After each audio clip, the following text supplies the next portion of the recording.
El teléfono sonó a las 3:14 de la tarde, un chillido agudo que rasgó el silencio del cuarto del bebé. Laura García estaba de rodillas en el suelo, su vientre de 8 meses apoyado sobre los muslos mientras doblaba un diminuto pelele de un amarillo tan suave que parecía luz de sol. Sonrió, imaginando la carita de su hijo dentro de él. Entonces, el teléfono volvió a sonar. Se levantó con dificultad, la mano plana en la parte baja de la espalda, y respondió en altavoz sin mirar el número. «Diga». La voz al otro lado no era de nadie que conociera. Era un hombre, con una voz grave y un tono oficial que le erizó el vello de los brazos. «¿Señora García? ¿Laura García?»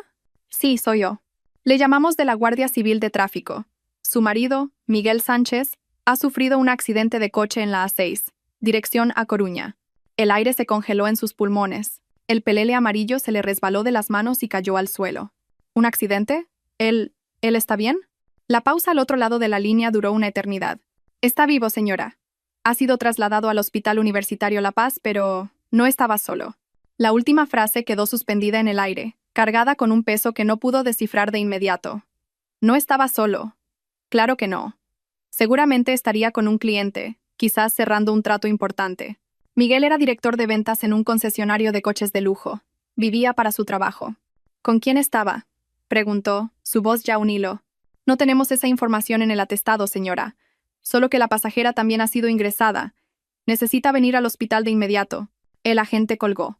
Laura se quedó allí, teléfono en mano, la mirada fija en el pelele caído. No estaba solo.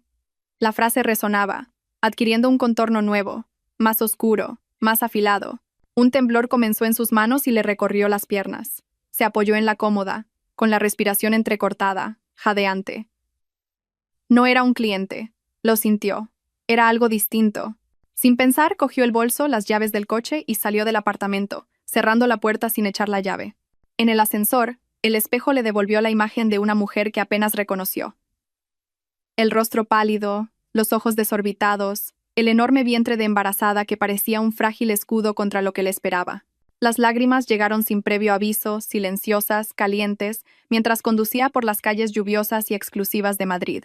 Cada semáforo en rojo era una tortura, cada coche lento delante de ella, un obstáculo insoportable. La frase de la gente no la abandonaba, martilleando junto al pulso de sus sienes. No estaba solo. El Hospital La Paz era un caos de pitidos, batas blancas y voces apresuradas. El olor a desinfectante invadió sus fosas nasales, provocándole una náusea instantánea. Se acercó al mostrador de recepción, con el corazón golpeándole salvajemente las costillas. «Mi marido, Miguel Sánchez, ha tenido un accidente». La recepcionista, una mujer de mirada cansada, tecleó el nombre en el ordenador sin prisa. «Está en urgencias. Ala B.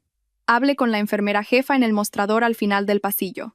Laura le dio las gracias con un gesto y caminó, sintiendo las miradas compasivas de la gente en los pasillos. La mujer embarazada, la esposa desesperada. Cada paso era pesado. El pasillo parecía interminable. En el mostrador del ala B esperaba una enfermera mayor con expresión severa. «¿Laura García?» «Sí». «Su marido está estable. Tiene una fractura en el brazo izquierdo y algunas contusiones, pero está consciente. El médico hablará con usted en breve». Un alivio tan intenso recorrió su cuerpo que las piernas le flaquearon. Vivo, consciente.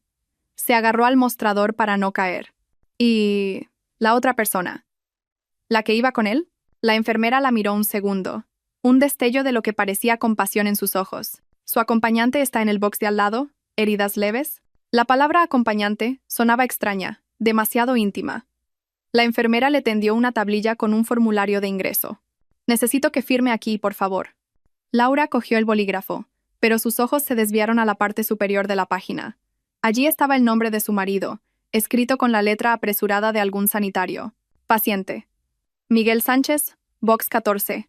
Acompañante. Sofía Ramírez». El nombre la golpeó como un puñetazo en el estómago.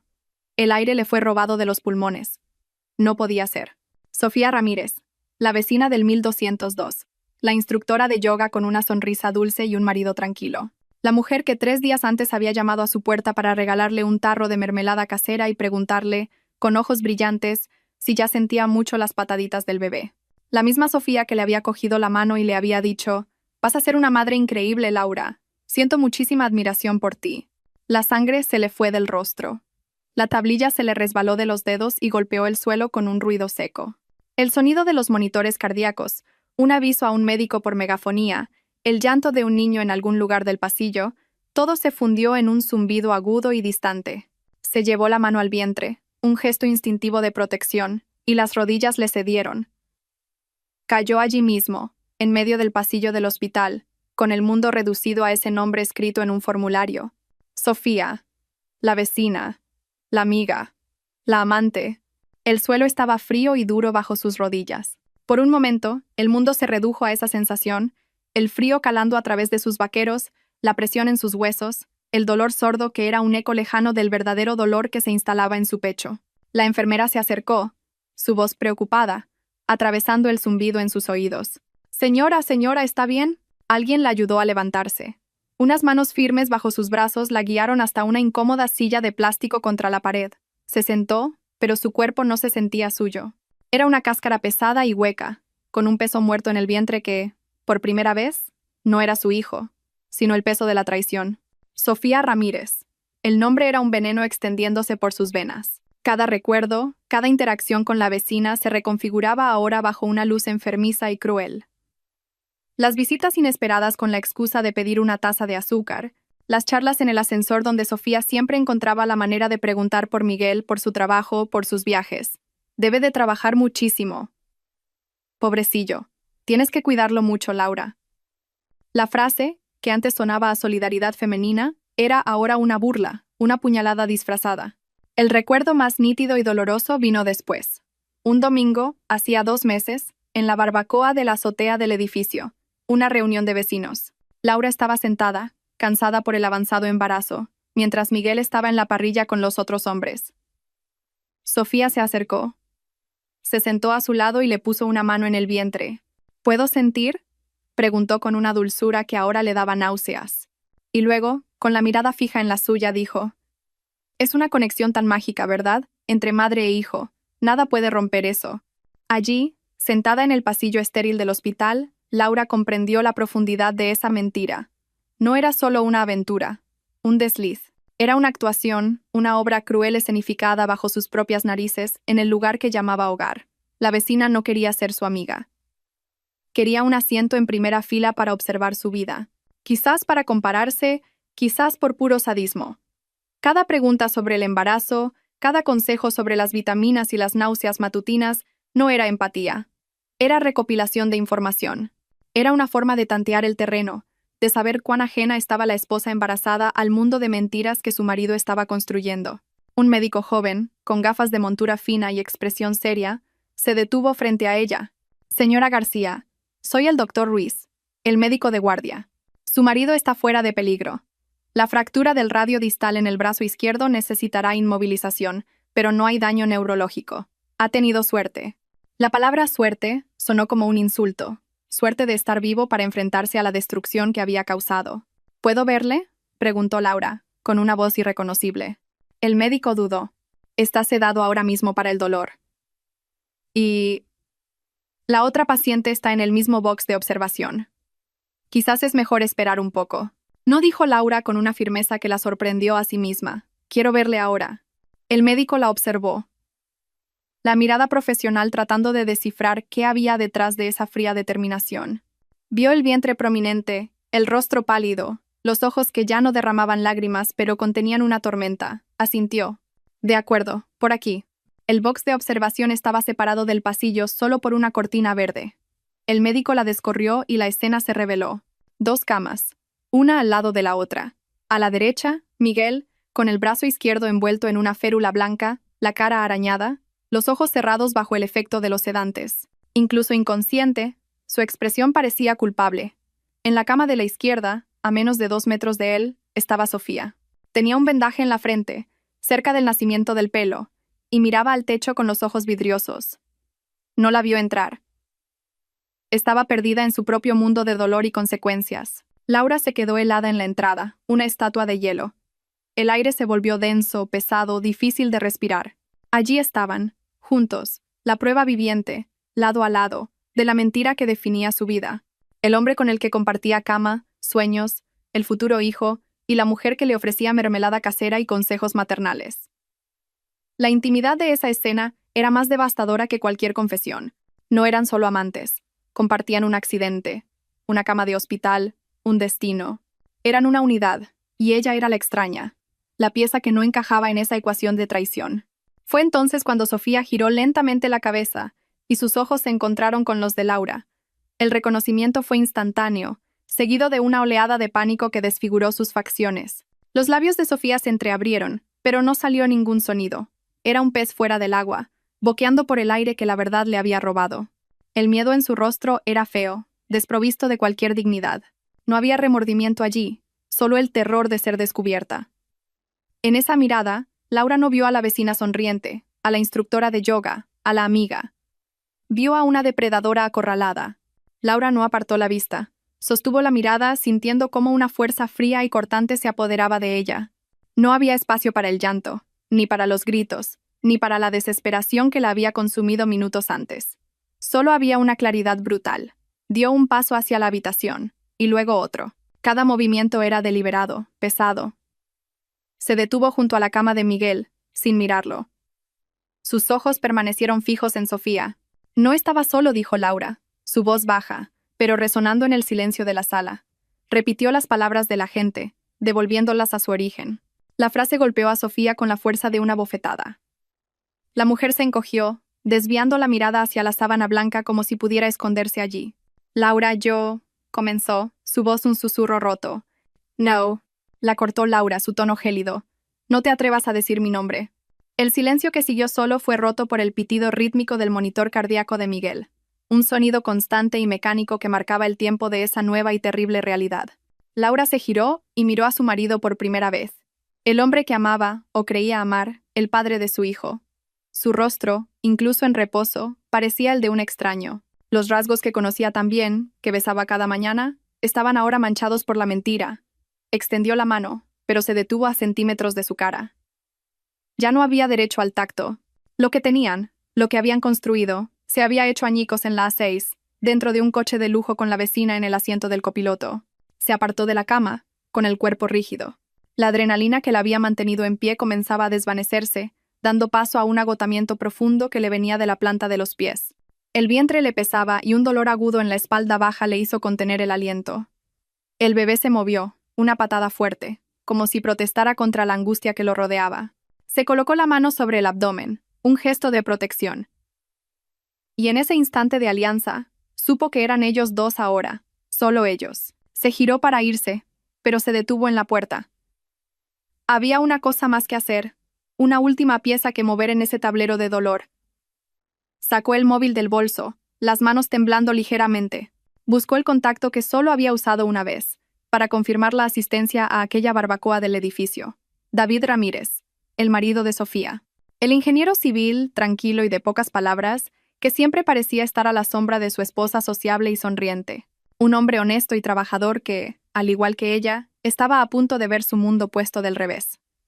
Sintió una punzada de vacilación. Estaba a punto de detonar la vida de otro ser humano. Pero la imagen de Sofía y Miguel, lado a lado en las camas, borró cualquier resquicio de duda. La verdad, por muy brutal que fuera, necesitaba ser completa. La mentira de ellos había creado dos víctimas, y las víctimas merecían saber. Respiró hondo. Salió de la habitación y caminó de nuevo por el pasillo, buscando un rincón más aislado cerca de una ventana que daba a un patio interior. La noche ya caía sobre Madrid, fría e indiferente. Marcó el número. El teléfono sonó 1, 2, 3 veces. Cada tono era un latido más en la cuenta atrás para la detonación. Laura apoyó la frente en el cristal frío de la ventana, viendo cómo la oscuridad se tragaba el patio del hospital. Se preguntó qué estaría haciendo David en ese preciso momento. Quizás viendo las noticias, quizás preparando una cena solitaria, esperando a que su mujer volviera de la clase extra de yoga o de la quedada con amigas. La banalidad de la mentira era lo que la hacía tan sórdida. No solo estaba destruyendo un matrimonio, estaba rasgando el tejido de la normalidad para un hombre que, hasta ese instante, probablemente, creía vivir una vida ordinaria y segura. Finalmente respondieron a la llamada. La voz al otro lado era exactamente como la recordaba. Baja. Un poco cansada. Sin inflexiones. ¿Hola? Laura tragó saliva, el sabor metálico de la adrenalina en la boca. Necesitaba ser directa, clínica. Cualquier rastro de emoción en su voz podría ser malinterpretado como histeria o confusión. David, soy Laura, del 1102. Hubo una breve pausa, el tiempo para que él procesara quién le llamaba a esa hora, la vecina embarazada de abajo. ¿Laura, pasa algo? La preocupación en su voz era genuina, probablemente imaginando un problema con su embarazo, una urgencia. La ironía era casi insoportable. Tienes que venir al Hospital La Paz ahora, dijo, las palabras saliendo firmes, casi mecánicas. Es por Sofía. El silencio que siguió fue diferente a cualquier silencio que Laura hubiera oído jamás. No era una pausa para pensar. Era un vacío denso, pesado, donde todas las posibilidades terribles florecían a la vez. Casi podía oírle al otro lado, uniendo las piezas del puzzle. La llamada de la vecina, el nombre del hospital, la urgencia, la ausencia de su mujer para darle la noticia. En segundos, el castillo de naipes de su confianza comenzaba a derrumbarse. No necesitó decir nada más. La omisión era el mensaje. Cuando finalmente habló, su voz era irreconocible. El tono bajo y cansado había desaparecido, reemplazado por algo seco, duro como la piedra. Voy para allá. La llamada terminó. Sin preguntas, sin pedir detalles. La ausencia de preguntas fue la confirmación más aterradora de todas. Quizás, en el fondo, ya lo sabía. Quizás la semilla de la duda ya estaba plantada, solo esperando la lluvia torrencial de la verdad para germinar. Hombres como David, callados y observadores, a menudo ven más de lo que aparentan. No preguntó qué había pasado porque la pregunta que realmente importaba era ¿con quién? Y la respuesta, que quizás ya sospechaba, no vendría de un accidente laboral o de un robo, vendría de algo mucho más íntimo y podrido. Laura guardó el móvil y volvió a la silla de plástico, su cuerpo pesando ahora 1 tonelada. La llamada había drenado la última gota de su fuerza. Se sentía cómplice y víctima, la mensajera del apocalipsis y una de sus supervivientes. El tiempo comenzó a arrastrarse. Cada minuto era una pequeña eternidad. Observaba el movimiento en el pasillo, enfermeras corriendo, familias llorando, médicos con expresiones impenetrables, un microcosmos de dolor y alivio, y ella estaba allí, en el epicentro de su propio drama privado, esperando a que comenzara el siguiente acto. Pensó en su hijo. Su mano volvió instintivamente al vientre, un puerto seguro en medio del naufragio. Volvió a dar una patada, más suave esta vez, como si sintiera su agotamiento. En ese momento, una decisión se formó en su mente, clara e inquebrantable. Ese niño no crecería en un hogar construido sobre los escombros de una mentira. No tendría un padre cuya integridad era una farsa, y una madre que se empequeñeciera para encajar en un matrimonio roto. Esa patada no era solo un movimiento fetal. Era un recordatorio de que había una vida dependiendo de su fuerza, de su coraje. El dolor de la traición era inmenso, pero el amor por ese ser que aún no conocía era mayor, y sería ese amor el que la guiaría fuera de allí. 25 minutos después, lo vio. David Ramírez apareció al final del pasillo, caminando con una urgencia contenida. No parecía desesperado, pero había una rigidez en sus hombros y una intensidad en su paso que delataban la tormenta interior. Sus ojos escanearon la zona y la encontraron. Se acercó, su rostro una máscara impenetrable. De cerca pudo verlo. Sus ojos, normalmente tranquilos, estaban oscuros, y una pequeña vena le latía en la sien. No necesitaba explicaciones. Su mirada ya decía que algo fundamental dentro de él se había hecho añicos. ¿Dónde está?, preguntó. Su voz un susurro ronco. Laura solo se levantó y asintió hacia la cortina verde. No hicieron falta palabras. Eran ahora aliados improbables, unidos por la misma traición, caminando juntos hacia el epicentro del desastre. Sintió una extraña y sombría camaradería con ese hombre al que apenas conocía. Ambos habían sido engañados por las dos personas que deberían haber protegido sus corazones. Lo siguió, deteniéndose un paso por detrás mientras él descorría la cortina. La escena era la misma. Miguel, todavía sedado, un monumento a su propia debilidad, y Sofía, que ahora estaba sentada en la cama, con las piernas colgando por un lado como si fuera a levantarse. Miró hacia la entrada, esperando ver a Laura de nuevo, pero su rostro se descompuso cuando vio a David allí de pie, su expresión una sentencia. El aire en la habitación se enrareció. El pitido del monitor de Miguel parecía burlarse de la escena, un metrónomo indiferente para el final de 2 matrimonios. Sofía se llevó la mano a la boca, un sollozo seco escapando de sus labios. El pánico en sus ojos era total. Miró de David a Laura, de pie justo detrás de él, y la comprensión de la alianza entre los dos traicionados la golpeó con toda su fuerza. No había dónde huir. David dio un paso adelante, su cuerpo tenso como un cable de acero. Miró a su mujer, luego al hombre dormido en la cama de al lado, y la conexión entre los dos hechos se solidificó ante sus ojos. La incredulidad en su rostro era dolorosa de ver. «Sofía, ¿qué es esto?», preguntó, su voz rompiéndose por primera vez. No era una pregunta sobre el accidente, era sobre todo. Sobre ellos dos, allí, juntos, en una habitación de hospital. Sobre las noches que llegaba tarde. Las llamadas misteriosas. La sutil distancia que se había instalado entre ellos. Sofía empezó a llorar. Un llanto desesperado, feo, de alguien atrapado sin más excusas. Fue un error, David. Un error, tartamudeó entre sollozos. Las palabras clichés sonando huecas y patéticas. No es lo que piensas. Pero era exactamente lo que él pensaba. Su negación era un insulto a su inteligencia. David no respondió. Solo siguió mirándola, su silencio más acusador que cualquier grito. Sus ojos se desviaron entonces, posándose en Laura. Había una pregunta silenciosa en su mirada, una búsqueda de confirmación. Laura solo le sostuvo la mirada, un asentimiento casi imperceptible. Sí, es exactamente esto. Los dos. Laura permaneció inmóvil cerca de la puerta, una observadora silenciosa de la ruina que ella misma había puesto en marcha. No sintió placer ni venganza, solo sintió un vacío helado. Ver el dolor de David era como mirar su propio reflejo en un espejo roto. Vio la misma humillación, la misma incredulidad, la misma sensación de haber sido tomada por tonta. La mujer que pedía consejos de embarazo, que fingía admiración, estaba allí, llorando por ser descubierta con el marido de otra. Y entonces, un detalle sutil en el que no había reparado antes, saltó a su vista. La forma en que Sofía estaba sentada, la manera en que sus manos reposaban instintivamente sobre su propio abdomen. Una sospecha terrible, improbable, comenzó a formarse en la mente de Laura. Una sospecha que convertía toda la situación en algo aún más grotesco y complejo. La mirada de Laura se agudizó, fijándose en el gesto casi inconsciente de Sofía. Su mano, que antes gesticulaba en desesperación, ahora descansaba protectoramente en la parte baja de su abdomen. Era un movimiento que Laura conocía íntimamente, un reflejo que se había convertido en parte de ella en los últimos meses. El cerebro de Laura, ya sobrecargado, empezó a conectar puntos que antes parecían aleatorios. Las incesantes preguntas de Sofía sobre el primer trimestre, la curiosidad sobre las vitaminas prenatales, la conversación sobre nombres de bebés que Sofía inició en el ascensor, disfrazándola de interés casual en las elecciones de Laura. En su momento parecía solo una mujer fascinada por el embarazo de otra. Ahora, bajo la cruel luz fluorescente del hospital, adquiría un significado nuevo y monstruoso. La mujer que pedía consejos de embarazo estaba embarazada. La revelación no llegó como un rayo, sino como una infiltración de agua helada, lenta y paralizante. El aire pareció aún más fino.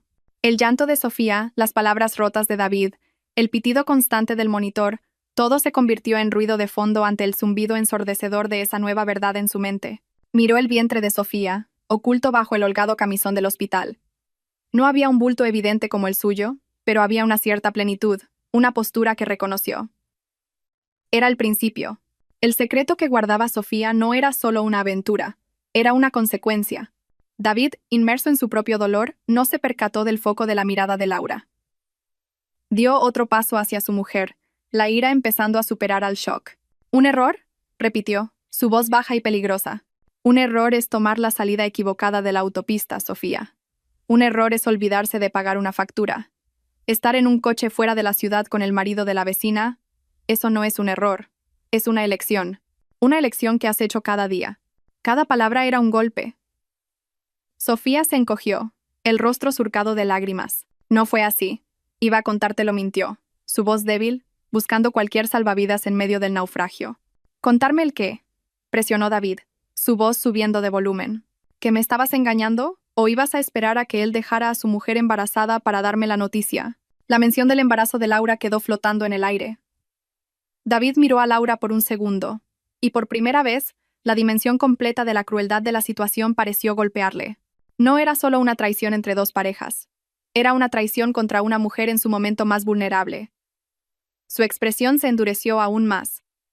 El desprecio reemplazando a la ira. Fue en ese momento cuando Miguel empezó a moverse en la cama de al lado.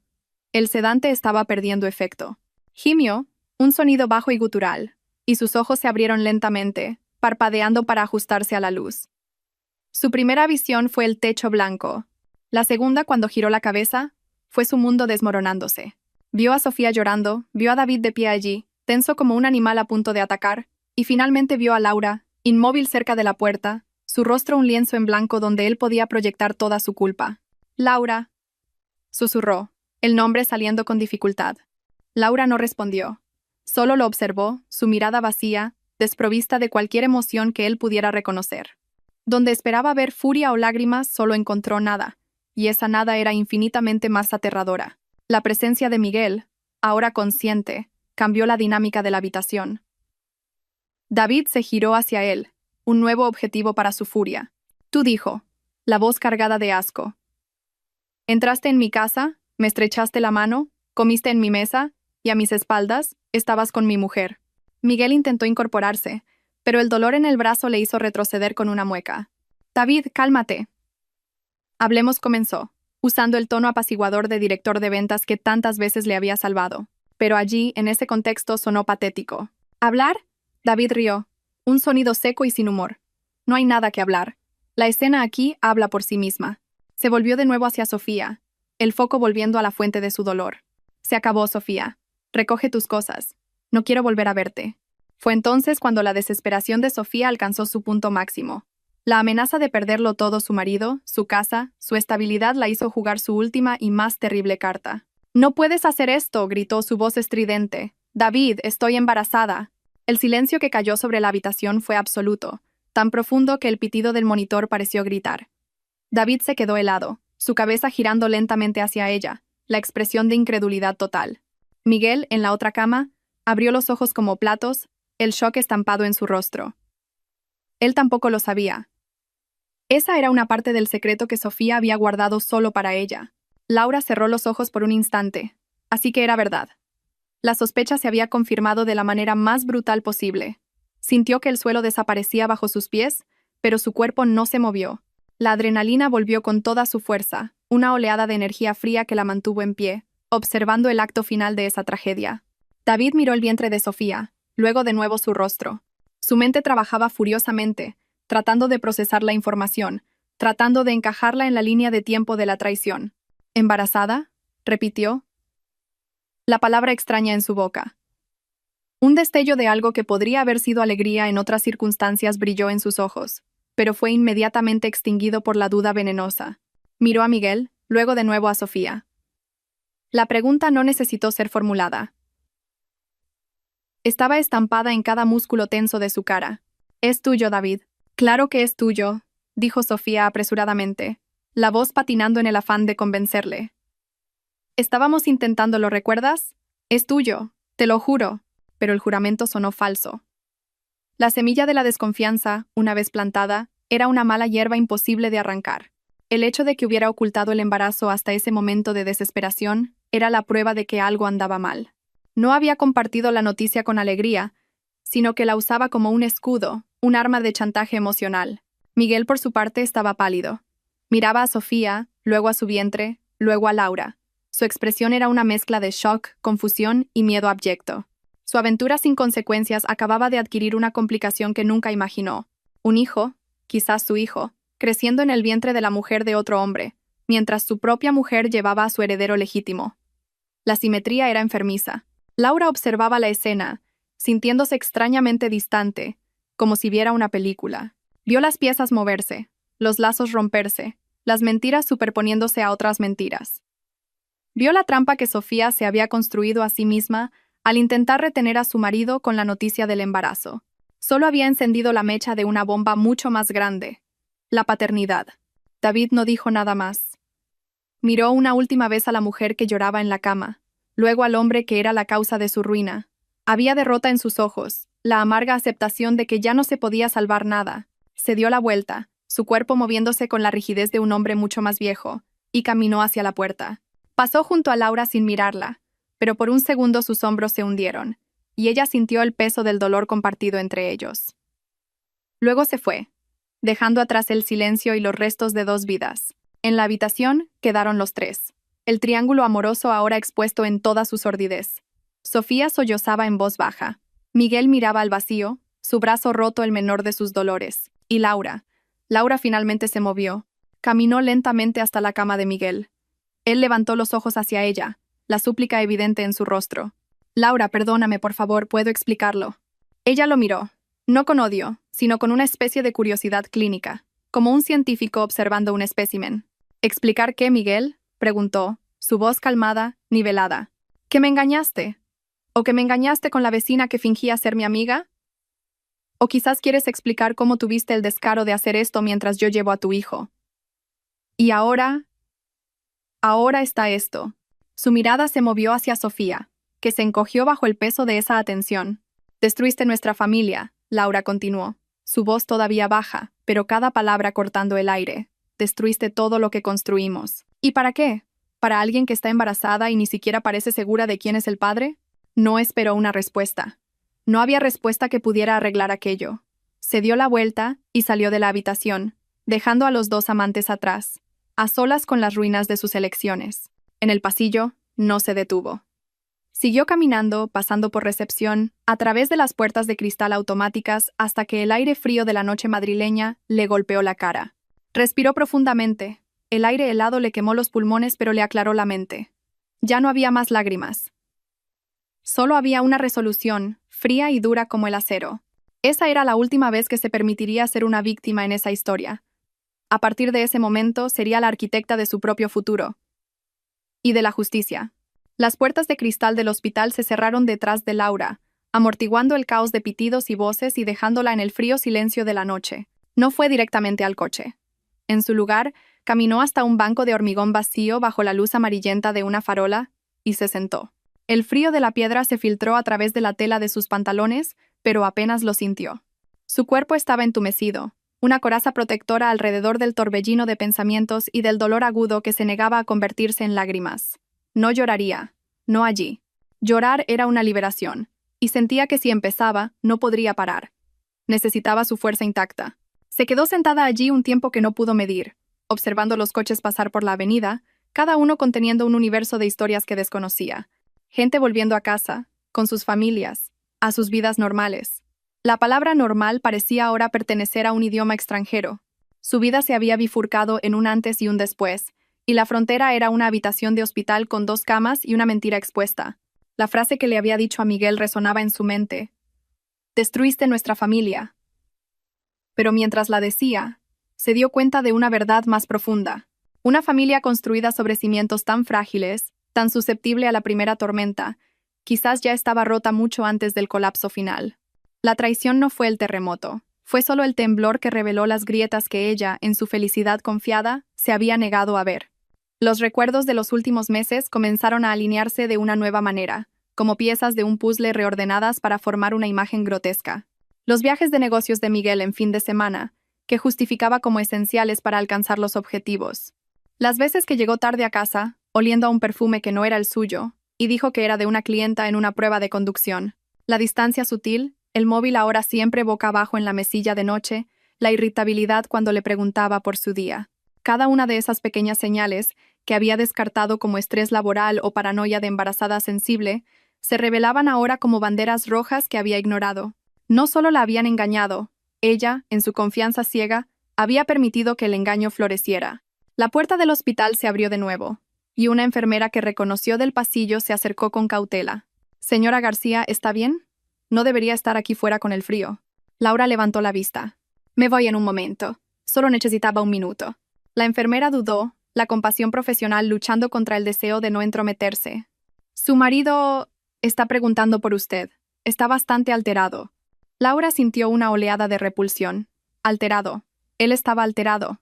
Como si su bienestar fuera de alguna manera una prioridad. «Dígale que me he ido a casa», respondió, su voz firme. «Y la otra paciente», continuó la enfermera, bajando la voz. «Su marido ha vuelto. Están hablando con la asistente social ahora». La noticia la golpeó con una curiosidad morbosa. David había regresado. El hombre que se había ido de allí roto, sin mirar atrás, había vuelto al epicentro del dolor. Quizás por responsabilidad, quizás para un cierre formal, o quizás por esa terrible palabra que Sofía había lanzado al aire, embarazada. Un hijo, incluso uno cuyo origen era dudoso, Creaba un vínculo que no se podía romper con un simple giro de espalda. Impulsada por un impulso que no entendió del todo, Laura se levantó. No iría a casa. Todavía no.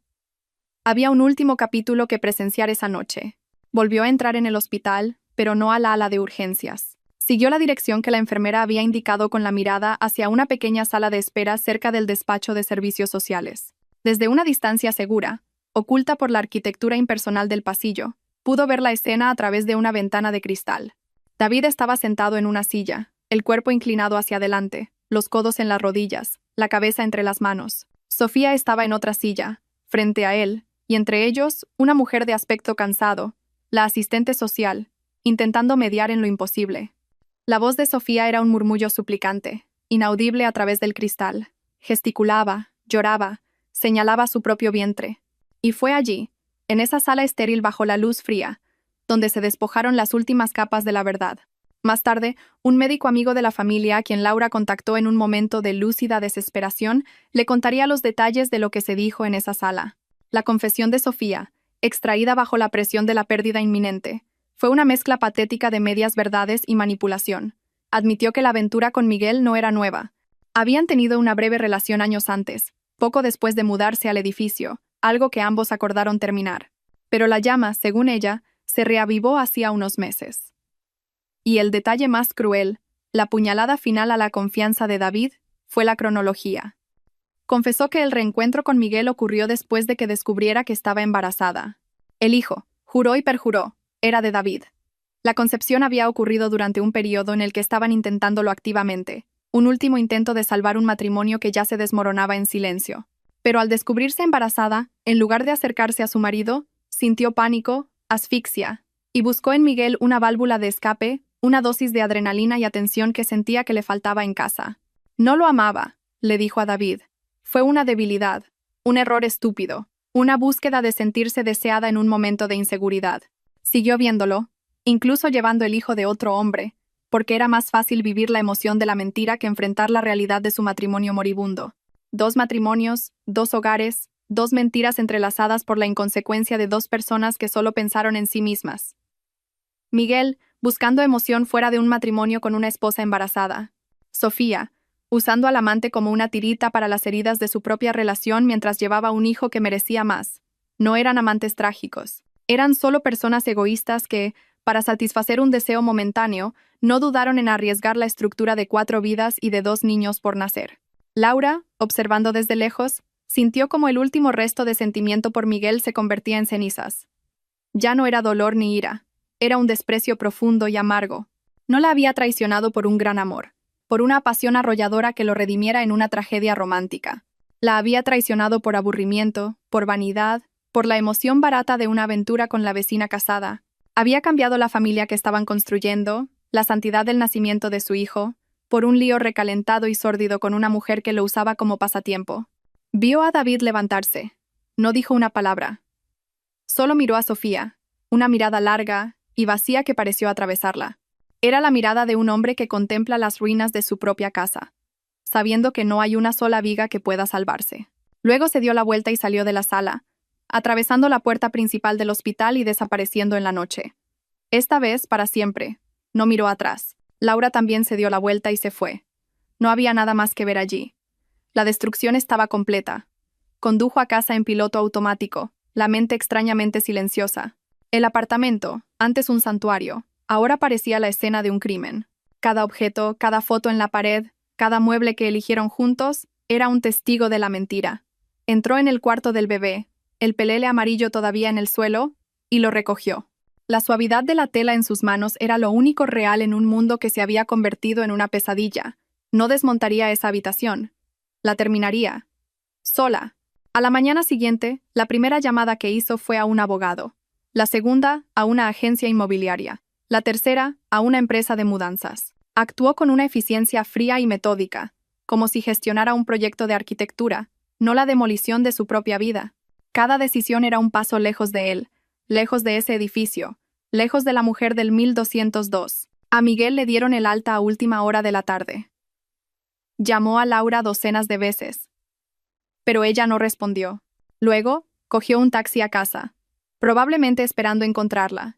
listo para usar su encanto, sus disculpas, sus promesas vacías. Pero cuando abrió la puerta del apartamento 1102, lo encontró casi vacío.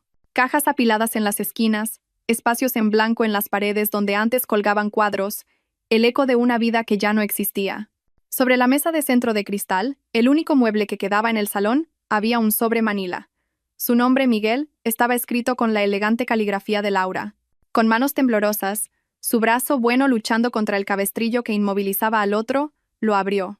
Dentro, no había ninguna carta de odio o de dolor. Solo había 3 cosas. La primera era una copia del atestado del accidente, que el abogado de Laura ya había conseguido, donde se destacaba la causa, exceso de velocidad sobre pavimento mojado.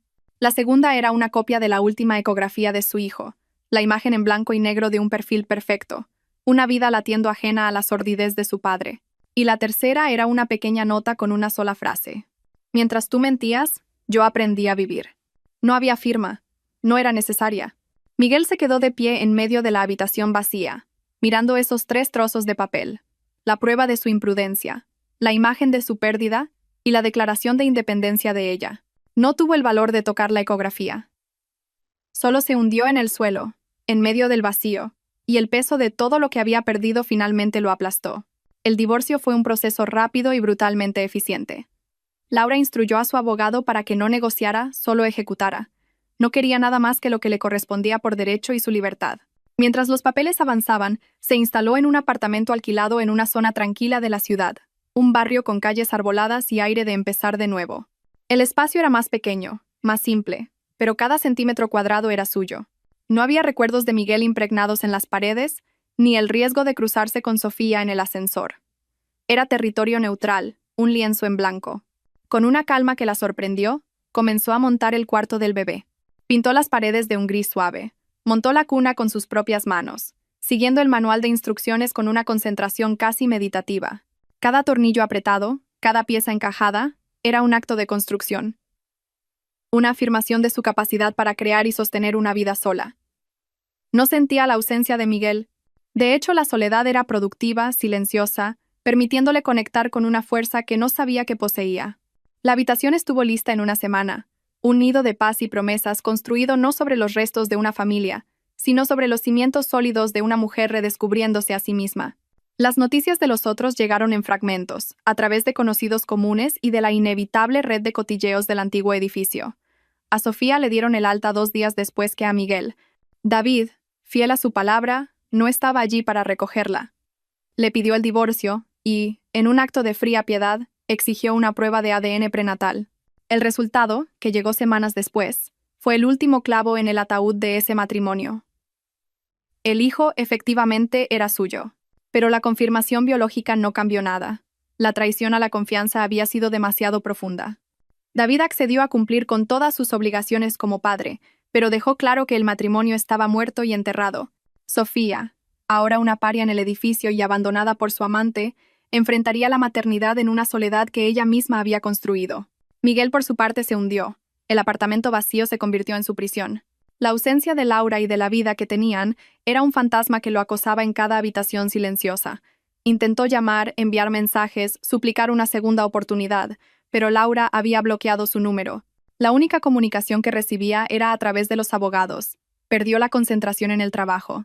El brillo del vendedor estrella se apagó, y el director de ventas de coches de lujo se convirtió en la sombra de sí mismo, vendiendo ahora solo la imagen de un hombre que lo había perdido todo. 3 semanas después del accidente, un sábado por la mañana soleado, sonó el timbre del nuevo apartamento de Laura.